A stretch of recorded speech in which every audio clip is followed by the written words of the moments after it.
Edgar Allan Poe was famously known as the first internationally influential American writer. He lived in many places in the United States, as well as also lived abroad in Scotland and England. But what many people didn't know was that he even lived in the Bronx, back when it was called Fordham. And this is a story of how he lived in that little cottage.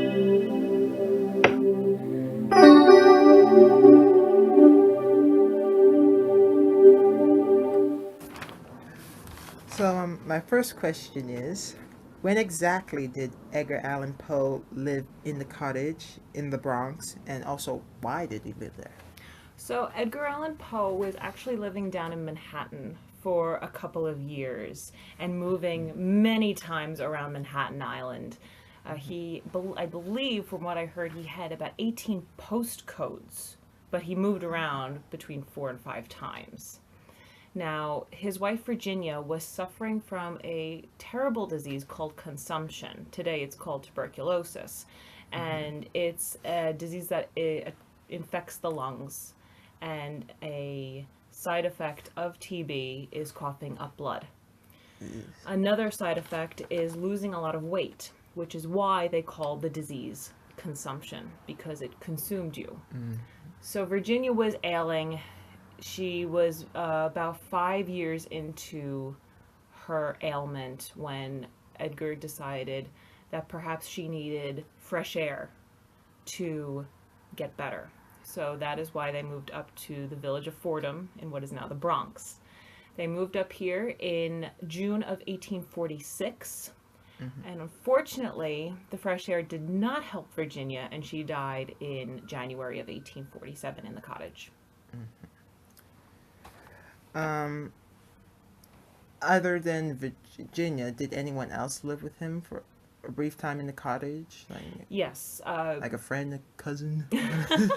Well, Virginia was his cousin, and his first cousin, and another person living with them was Maria Clem, which was Virginia's mom. So it was the three of them in the cottage. Okay. What was his lifestyle like in the cottage? Did he? What money was he making? What was like the basic life living in the cottage? Living in the cottage, well, as you can see, when you visited the cottage, it's very empty.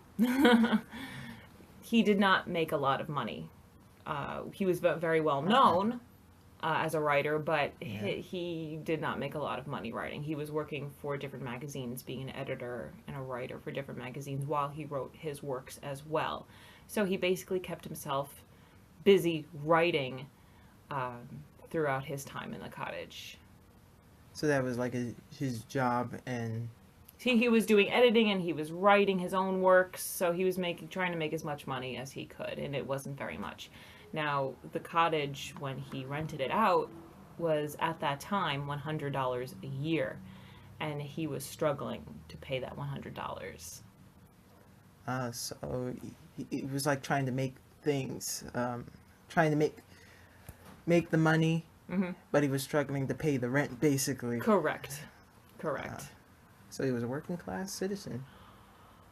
He was very much working class with an ailing wife whom he had to pay doctor's fees to as well as keeping a home warm in the winter was a challenge as well.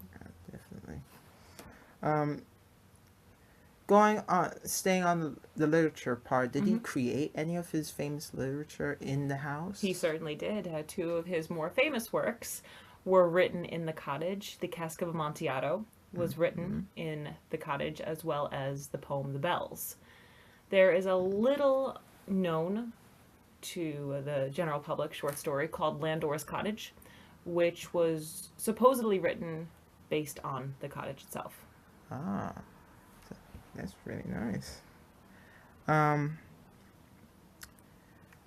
did he like living in the cottage, or was he forced to have to live in this cottage, or was it something that he just chose freely?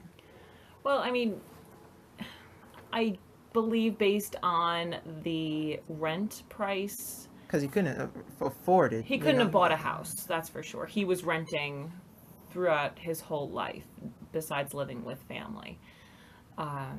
Was he forced? It was basically his choice. They did have rentals around the area. He did enjoy, though, living up there, even after Virginia passed away.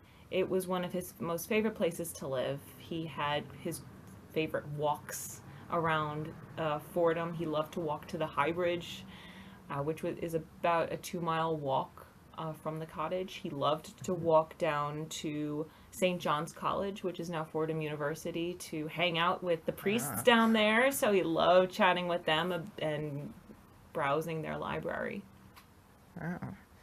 Wow.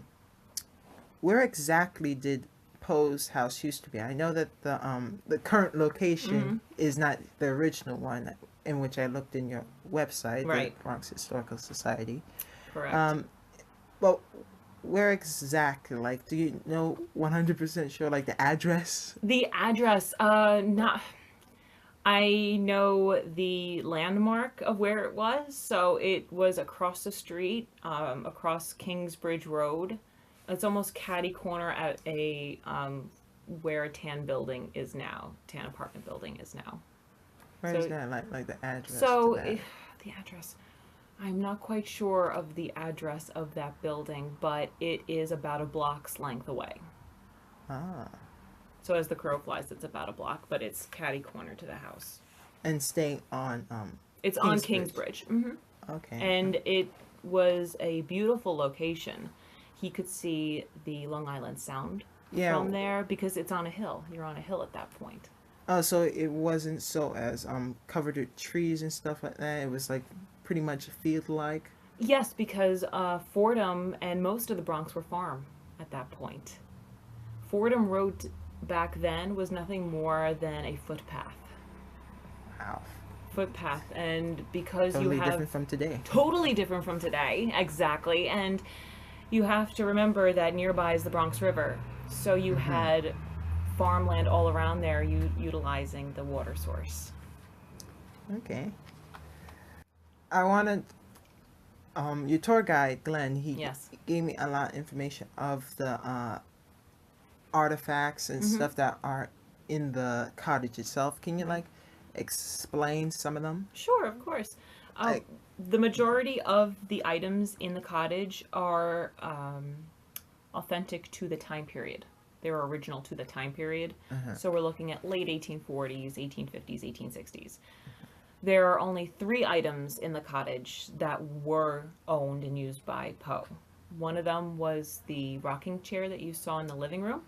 Yeah. That was his, as well as the mirror behind the rocking chair Yes. with the gold painted mirror, which is kind of dingy and kind of dirty, but it is over 170 years old, and we're very happy to have it.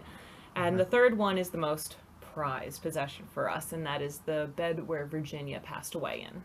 And that's in the little room. The little room on the first floor. Off the living room, correct.